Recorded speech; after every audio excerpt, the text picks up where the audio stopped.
U.S. military officials in danger in Niger as they are on the verge of having an issue in terms of supply of water, medicine, and also to get the necessary equipment that they need. Why? Because Niger military junta want them out of his country.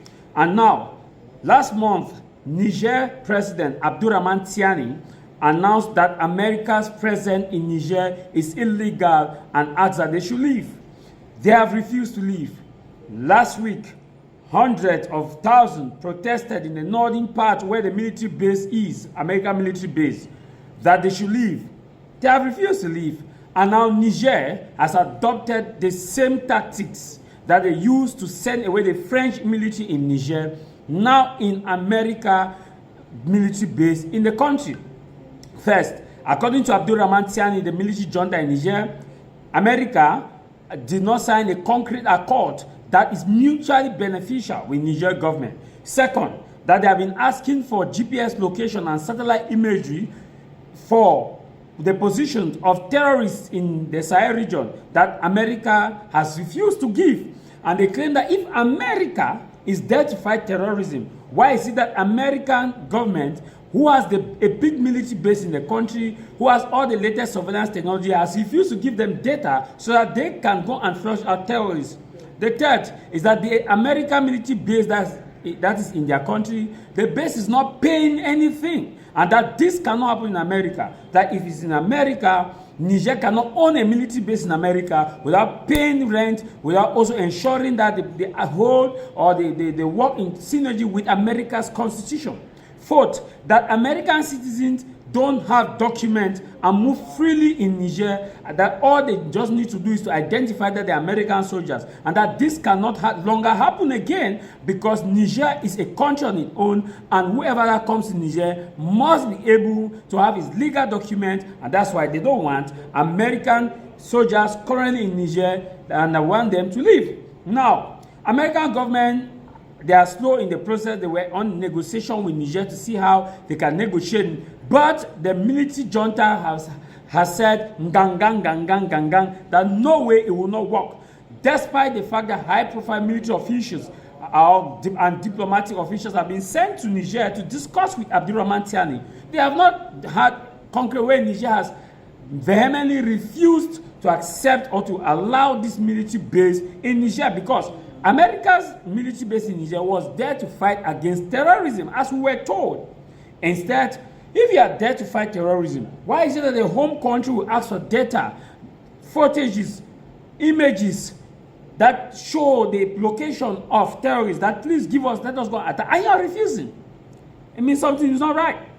Now, since they have refused to go, Niger also say, okay, we will not attack your military base, let your military base be there, but we will surround it, we will prevent water from you, will prevent you from having access to potable drinking water or supply. Stay in your military base. We have also blocked the base. There's a no-fly zone. It means that American jets cannot move in and out because it is Niger's territory. You have a right to that position that you have been, because this was probably signed during President Mohamed Bazoum, who was ousted in a military coup. And now Niger has blocked the air, the position of military base. And that's why yesterday, a top U.S.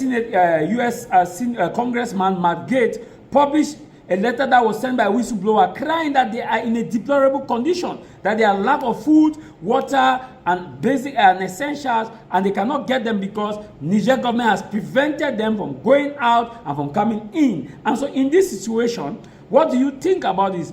Did Niger act right, or did Niger act in a way that was not right? And now Nigerians want that the military base will go.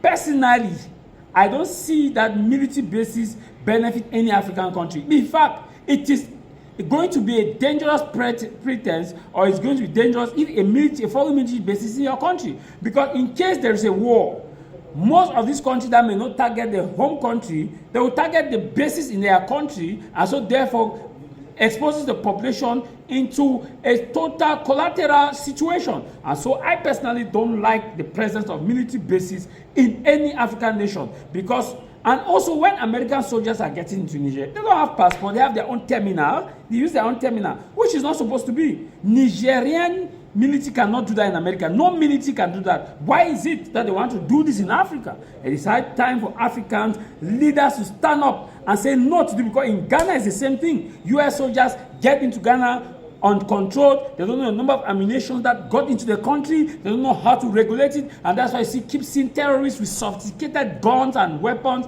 and technology. I ask myself, where are these terrorists getting this from? It's difficult, but to fight terrorism, start by removing these military bases. These foreign military bases, they don't serve you any purpose. If they want to assist you, they should give you the technology. Well, we wouldn't know about this if it wasn't for the Republican congressman from Florida, our good friend Matt Gaetz. Congressman, welcome back to the show. Well, thanks for having me, Grant. So a lot to break down here, but let's start with the story that you uncovered. And you say they're covering it up, this situation in Niger. Can you explain to me what's going on here?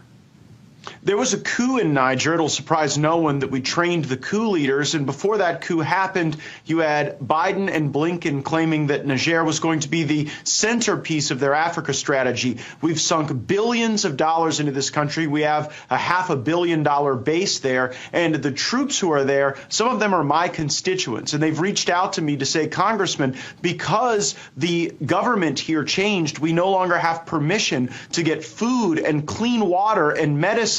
And we've sent intelligence reports saying we need to retrograde and get out of here. And the State Department has concealed those reports. They've covered it up because Joe Biden and Tony Blinken would rather avoid their own embarrassment than do the right thing for our troops.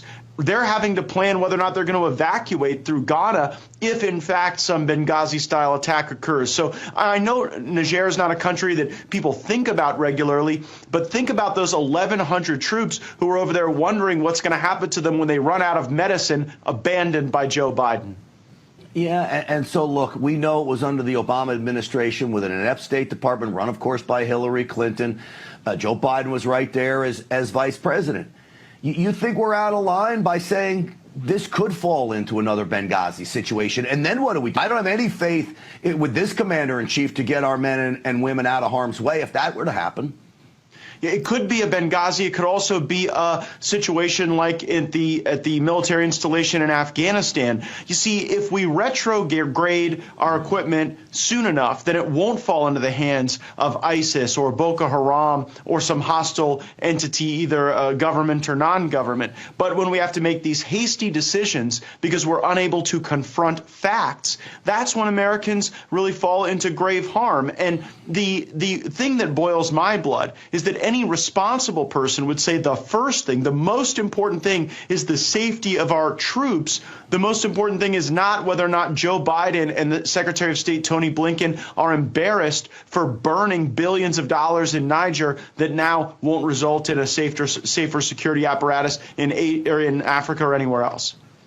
Well, we know about the dead Marines in Afghanistan that lay at the feet now of the White House.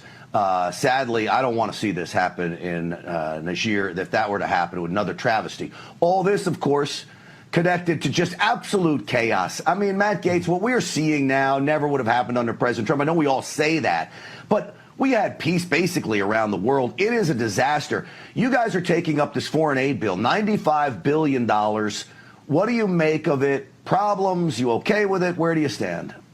Any Republican who votes to proceed onto this foreign aid bill is basically part of the invasion, because you're surrendering the only leverage we had with Schumer and Biden to actually get meaningful changes on the border to stop the type of murders that we saw with Lake and Riley. Shame on anyone who is willing to care more about the eastern border of Ukraine than the southern border of the United States. I'm incredibly